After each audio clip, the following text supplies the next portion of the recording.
This first part illustrates the journey made in Slovenia and Istria this summer. The journey then continued to Croatia, Montenegro, and Bosnia and Herzegovina, as will be seen in the following films.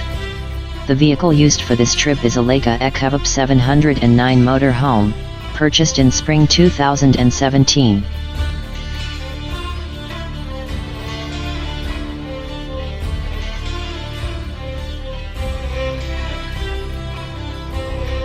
Wanting to summarize the emotions that most come back to the mind of this trip, I would use these 3 sentences. The clarity and transparency of the sea. The rugged and wild coasts. The still visible signs of the recent war. The journey lasted a total of 45 days, covering 3,300 kilometers by camper and 800 by motorbike and touching various places and islands.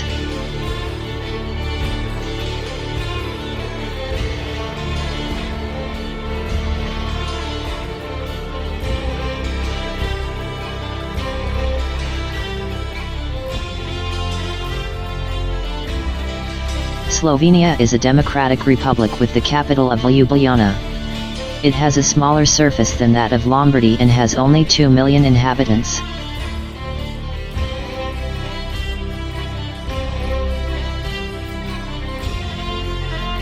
The annual per capita GDP is approximately identical to the Italian one. €30,000.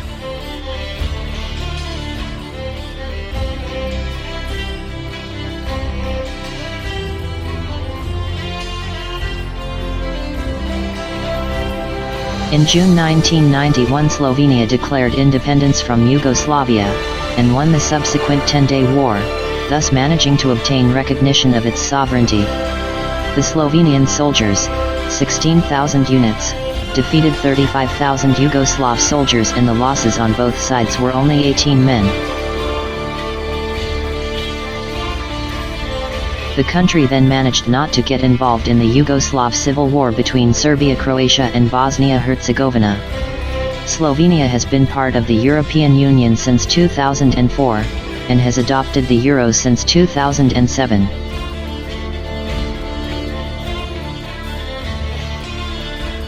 Nova Gorica is the Slovenian counterpart of the Italian city of Gorizia, located astride the border between Italy and Slovenia. It is a new city created out of nothing during the communist period of Titus. It is a city without history, apart from the Transalpine Station Square, where the Italian-Yugoslav border once ran, with customs and barbed wire. But today, given that Slovenia is part of a united Europe, indicated only by a simple plaque embedded in the asphalt.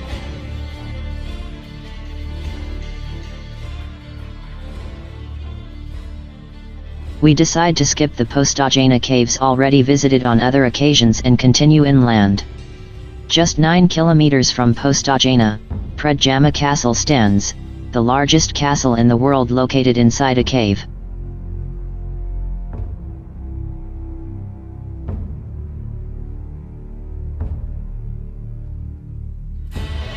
Thanks to its location and the mysterious underground galleries, it turns out to be a very particular building. The castle is literally embedded in the rocky wall. Inside, all the structures and rooms take advantage of the ravines of the rock. The panorama that can be enjoyed from the castle dominates the entire valley, and one understands why the castle over the centuries has been practically impregnable.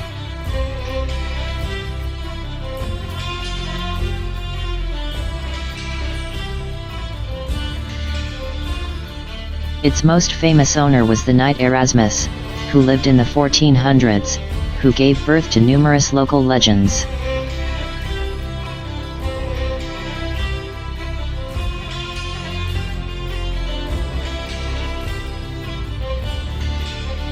The Skokjans Caves, in Italian San Canziano, are located 15 kilometers from Trieste.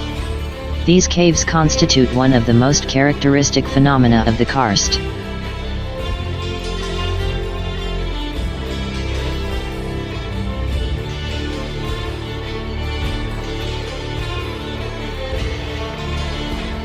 It is a complex of tunnels and caves rich in stalactites and stalagmites, over 5 kilometers long, excavated, over millions of years, by the Rica River. The caves of San Canziano start where the river disappears underground, to re-emerge 34 kilometers further downstream, with the name of the river Timavo, and then flow into the Gulf of Trieste. The equipped and suggestively illuminated path follows the course of the river, with the spectacular view of the waters below.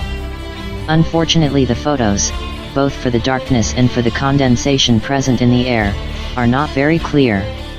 At some point you must also cross the underground canyon, one of the deepest in the world, via a suspension bridge 45 meters high.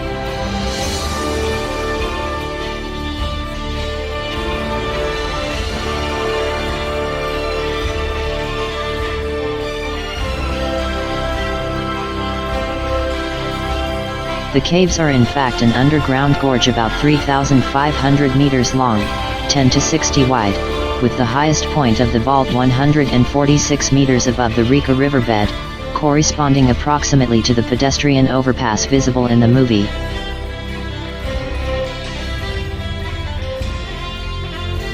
These characteristic stepped formations are reminiscent of the cascades of a river.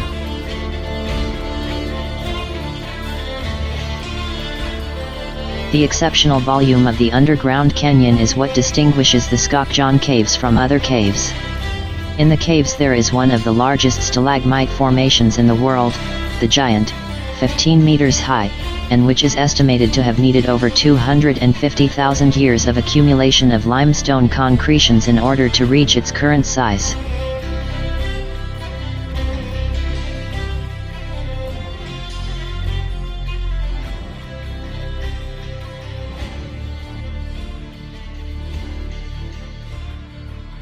It is interesting to note that an underground canyon of this size ends in a fairly small drain siphon which, in the event of heavy storms, cannot pass the huge amount of water that flows into the cave, thus causing sharp rises in the level of the waters inside the caves, which can even exceed 100 meters in height.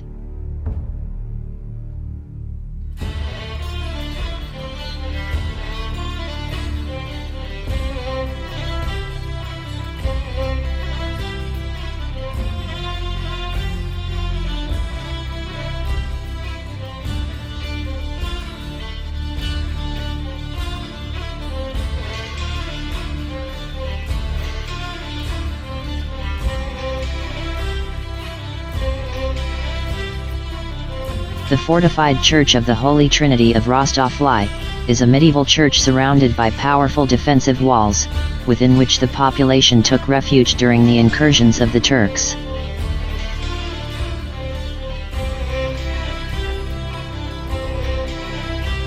The fort dates back to 1500, while the ancient church dates back to 1200.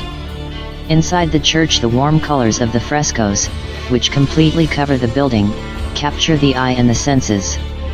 These paintings were started in the late 1300s and ended in 1490. The themes of the paintings are complex and must be framed in the medieval philosophy of telling the people scenes taken from the Old and New Testaments. A very special value has the macabre dance, admirably frescoed on the southern wall. In reality, here we do not find a real dance, but the parade of men and skeletons who, triumphant, lead the first towards the inexorable destiny, from the child to the Pope, who is also portrayed like the other common mortals. This theme was used from the late Middle Ages and indicates the transience of life, despite the luxuries and glitz or the social category to which one belongs.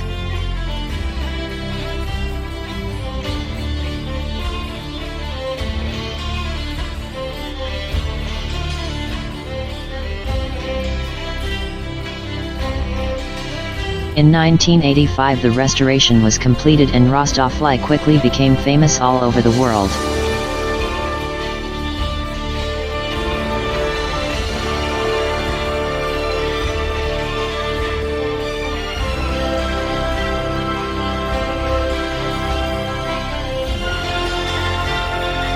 Koper, in Italian Capo d'Istria, was born from an ancient settlement built in the northern Adriatic. The city is characterized by medieval lanes and alleys dating back to the Venetian domination. The Palazzo Pretorio, in Venetian Gothic style, is located in the city center, in Piazza del Duomo, and is now the town hall. The palace is characteristic for the external staircase, the lateral towers, the battlements, and the coats of arms. The building was renovated several times, also due to its destruction by the Genoese.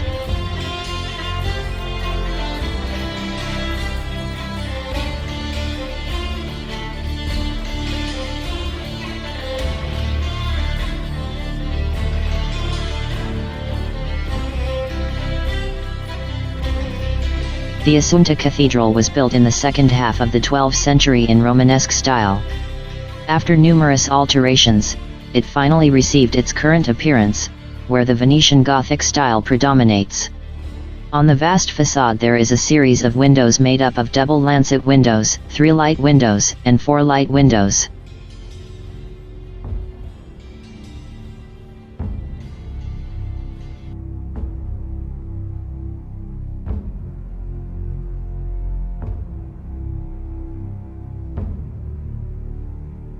The Palazzo della Loggia is a Venetian Gothic-style building, built around 1462, just in front of the Pretorio Palace. In 1698 a second floor was added, and 2 additional arches were added to the facade.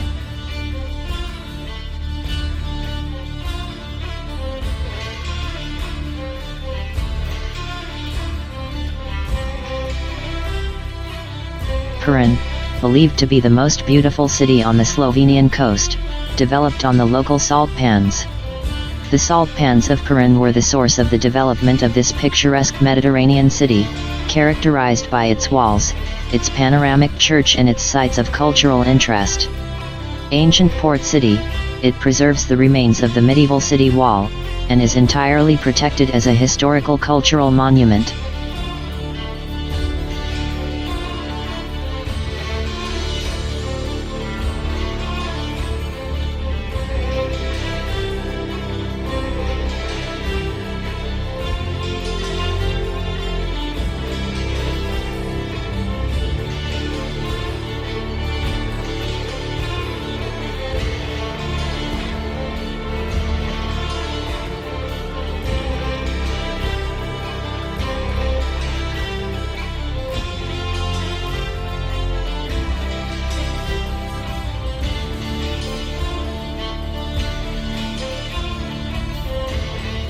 The narrow streets, with the houses one behind the other, extend towards the central square and towards the port. Cosmopolitan city, developed under the influence of nearby Venice, is one of the most authentic and photogenic centers of the Adriatic coast. Above the historic center stands the Cathedral of San Giorgio, which gives the city a characteristic imprint of its landscape. The church was probably built in the 12th century, there is no certain data on the matter. It took on its current appearance in the 14th century. The church dominates the center and its surroundings and is visible from every corner of the city.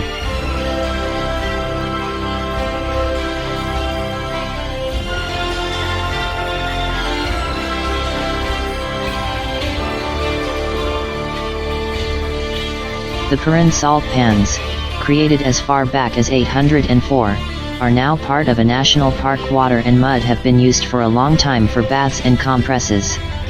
The Salinari festival is still held in the city in April, reviving the solemn start of the salt production season.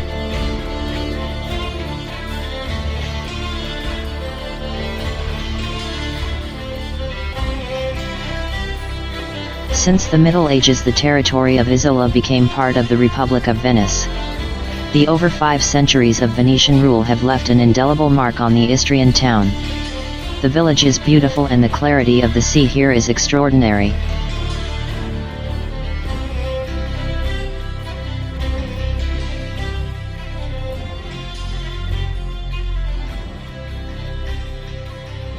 Porto Rose has developed recently, thanks to the popular tourist port.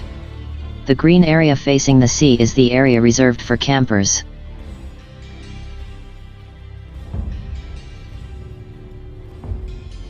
Croatia was part of Yugoslavia until 1991 and then became independent. Croatia has been the 28th member of the European Union since July 2013, but has not yet adopted the euro. The currency is the kuna, equal to about 13 euro cents. The population is 4 million inhabitants, on an area equal to 1/6 of the Italian one.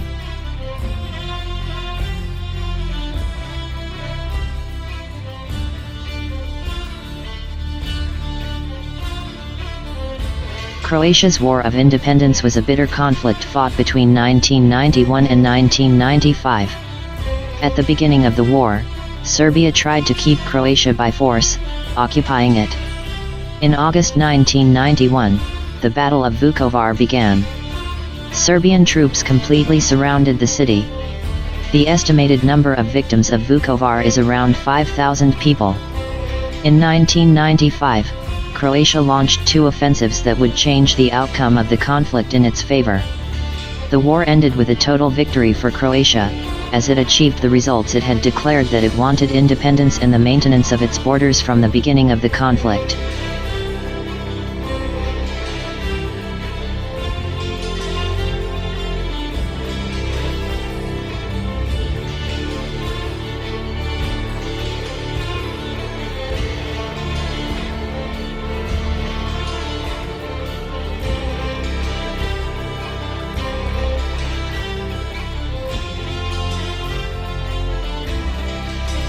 Poreč is a city of 17,000 inhabitants, located on the western coast of the Istrian Peninsula.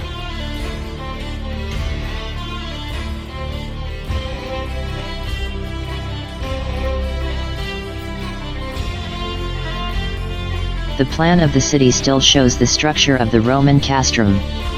The main streets still retain the Roman name of Decumanus, and of Cardo Maximus, and are still preserved in their ancient form. In the city there are also some Romanesque houses and beautiful Venetian Gothic palaces. All the streets are paved, and in some areas the pavement is still the original Roman one.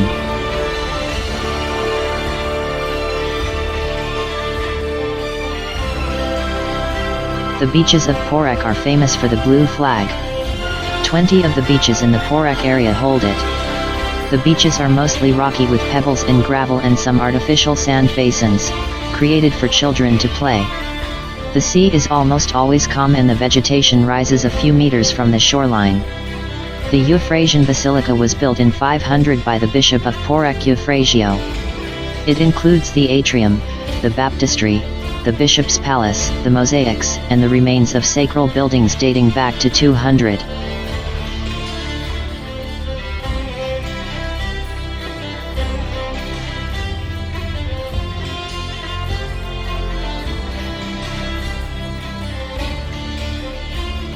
The mosaics that adorn the internal walls and the facade of the church represent a precious legacy of Byzantine art.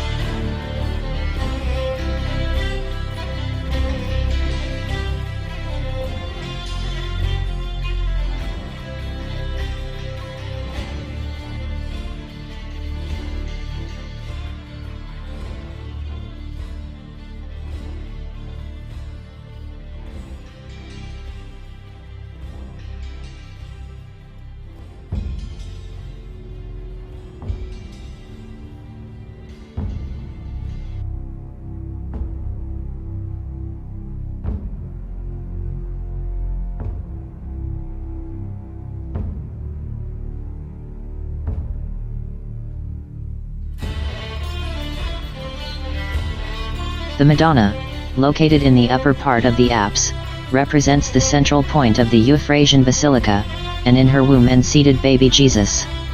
The Madonna is seated on the throne, whose columns merge with the true ones of the basilica. In the final part of the mosaic, on the front wall of the apse, there is a frieze made up of images of the apostles. The mosaics not only cover the interior of the church, but we find them, in fact, also on the outside, on the facade above the portal.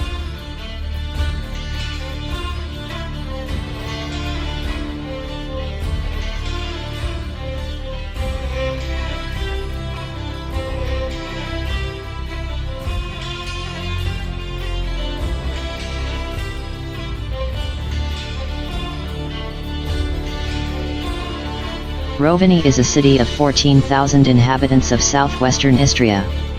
It rises on a jagged coast and faced by rocks and islets south of the Canale di Lemi.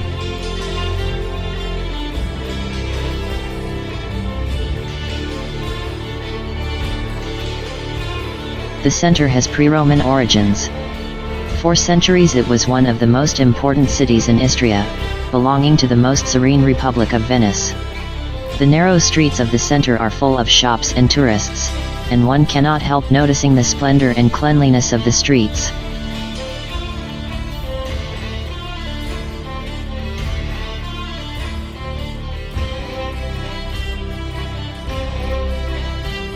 Some glimpses of Rovini bring to mind the Ligurian villages, with multicolored houses close to each other, and the narrow alleys that go down to the sea.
The church, which dominates the entire promontory, is dedicated to Santa Euphemia. The interior of the church is full of altars and images. The bell tower with the statue is over 61 meters high. From the bell tower you can enjoy a wonderful view over Rovinj and its surroundings, and sometimes, when the weather is good, you can even see the Alps.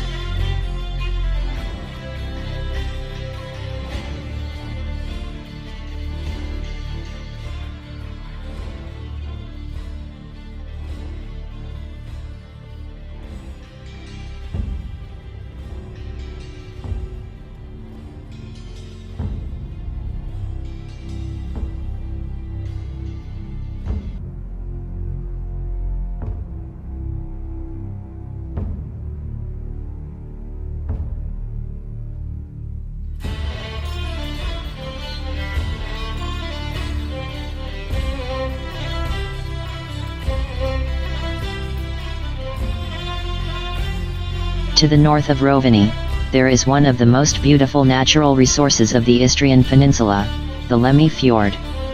The fjord is 35 kilometers long, and extends almost to the center of Istria.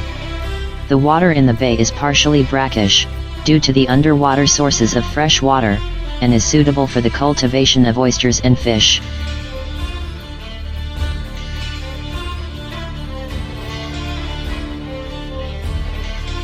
Pula. Pula is the largest city in Istria and has almost 60,000 inhabitants. It is a city rich in Roman remains. In the main square stands the Temple of Augustus, built in the 1st century.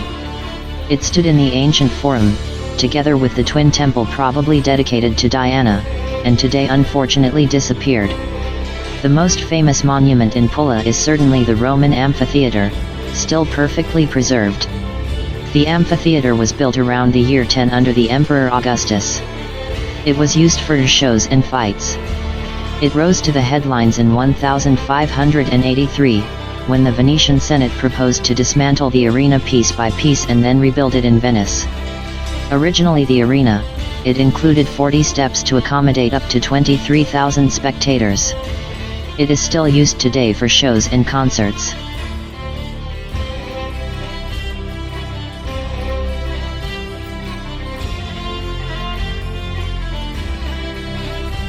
Other suggestive monuments of Chaff are the remains of an ancient 6th century Roman basilica, Santa Maria di Formes, of which only a small part has remained standing. The Arch of the Sergi, a Roman triumphal arch, was the ancient golden gate of access to the city.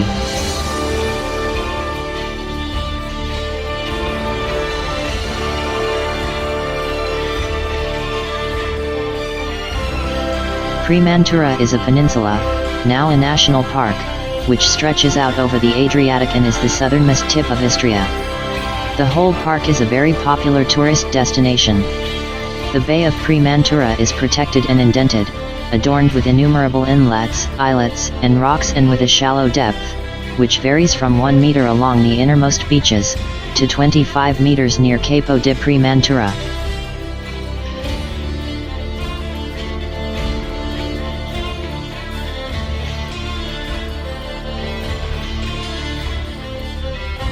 The beauty of the coasts and the clarity of the sea have favored its use since ancient times as a safe berth, both for the human settlement on its banks, and as a port.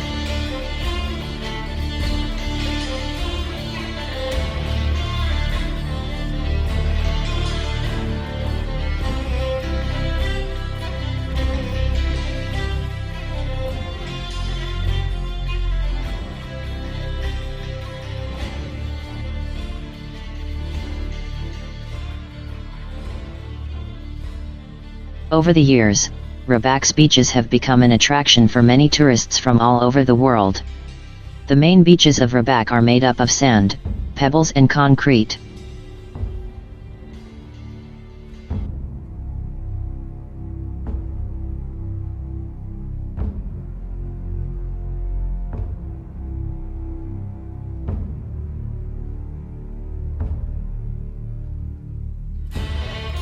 All these areas hold the blue flag, symbolizing the cleanliness of the sea and its crystal blue water, and the efficiency of the services made available by hoteliers and seaside resorts.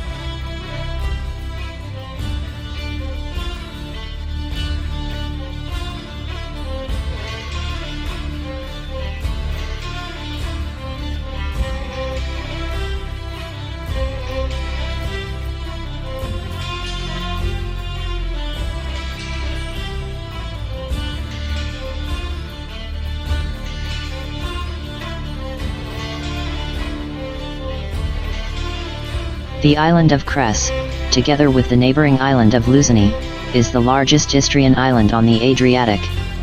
It extends for a length of about 80 kilometers in the north-south direction, and is, in the northern part, only a few kilometers from the Istrian coast, to which it is joined by means of the ferry. The northern part is uninhabited and mountainous, culminating in the Cape of Cres, which overlooks the Gulf of Rijeka. The eastern side is also poorly inhabited, bathed by the Gulf of Kvarner.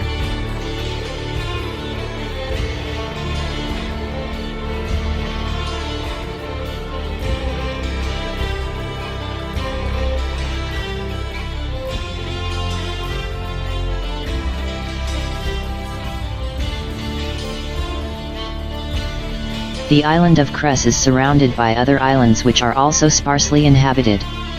The northern part, rich in dense forests and steep and rugged coasts, offers spectacular views of the Kvarner Bay. The southern part of the island slopes gently towards the island of Luzini, from which it is separated by a very short artificial canal, whose construction dates back to Roman times. On the island of Cres there is the Lake of Vrana, which also supplies the nearby island of Luzinic with fresh water.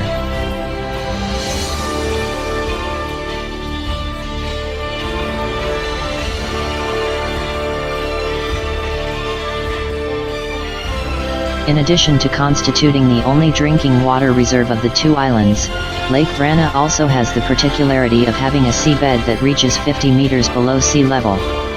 But, without there being saltwater infiltrations.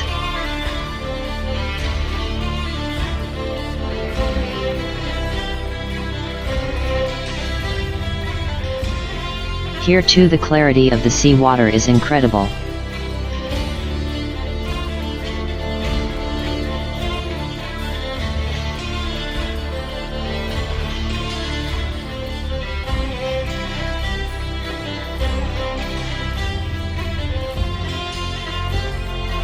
A single carriage road runs the entire length of the island, with a few short lateral detours. The island of Luzini is connected to the north with that of Cres by a revolving bridge over the Cavanella Canal, excavated in Roman times, when the two islands were still connected by a thin and tiny strip of land.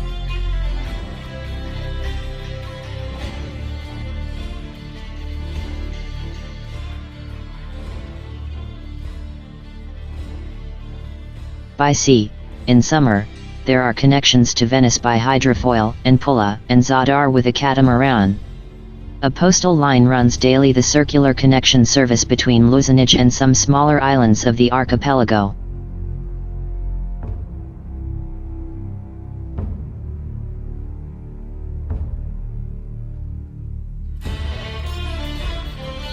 On the island there is the airport, with a single runway, enabled for the traffic of small aircraft.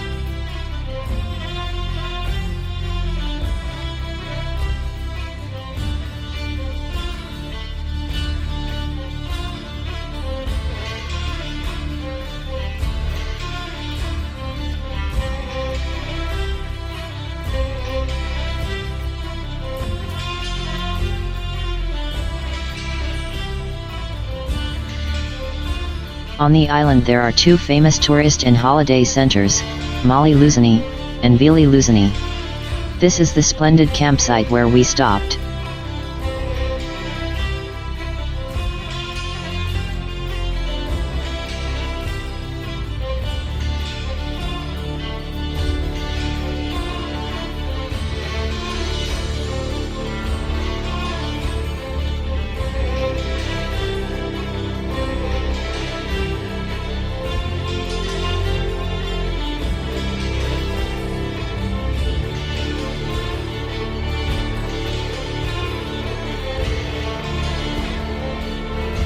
Opatija is a Croatian city of 12,000 inhabitants. The city is surrounded by laurel forests and parks, the best known being the Central Botanical Park. The coast to the north and south of the city is rocky, and there is a 12-kilometer pedestrian promenade.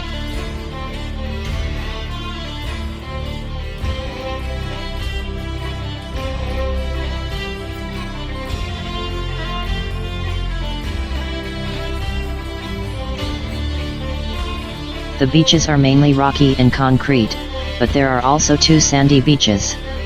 The Opatija Promenade Walk was built between the 19th and 20th centuries. The Sveti Jakov Park is located in the city center, in the protected historical part, and is surrounded by some of the most important buildings in the tourist history of Opatija.